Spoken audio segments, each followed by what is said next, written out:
Our corrupt leadership, remember this, our corrupt leadership said if you put tariffs on China, prices will go up. Instead, Donald Trump did exactly that. Manufacturing came back and prices went down for American citizens. They went up for the Chinese, but they went down for our people.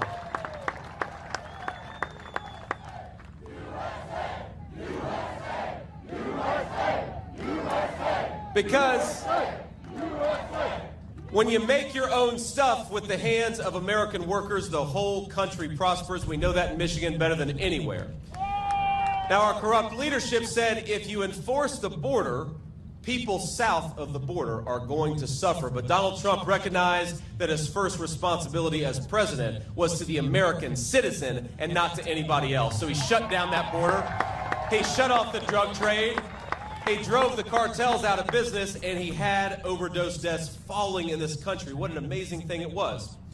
Remember, our corrupt leadership said that you can't defeat ISIS. Remember that? Just a few years ago, they said we're going to have to re-invade Iraq to defeat ISIS. Donald Trump defeated ISIS in a matter of weeks, and then he brought America's sons and daughters home. What an amazing, amazing track record of leadership.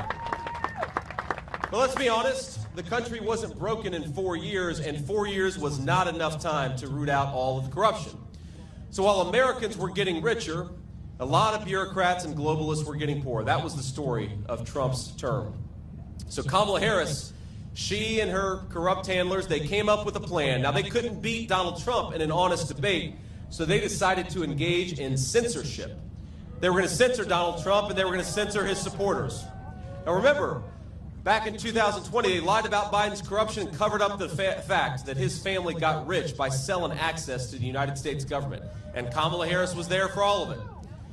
They lied about the Hunter Biden laptop and encouraged big tech to silence the story, and they did.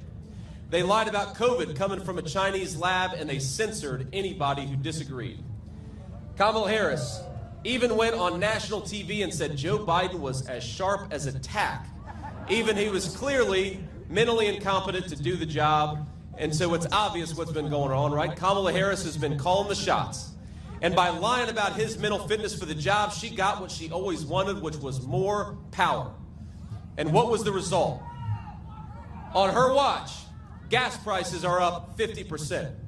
Housing costs have doubled. You talk to a young person today, young people cannot afford to buy a home in their own country. We're turning a generation of 20 and 30-year-olds into permanent debtors. Donald Trump and I believe young people ought to own a stake in their own country, be able to build a life and start a family.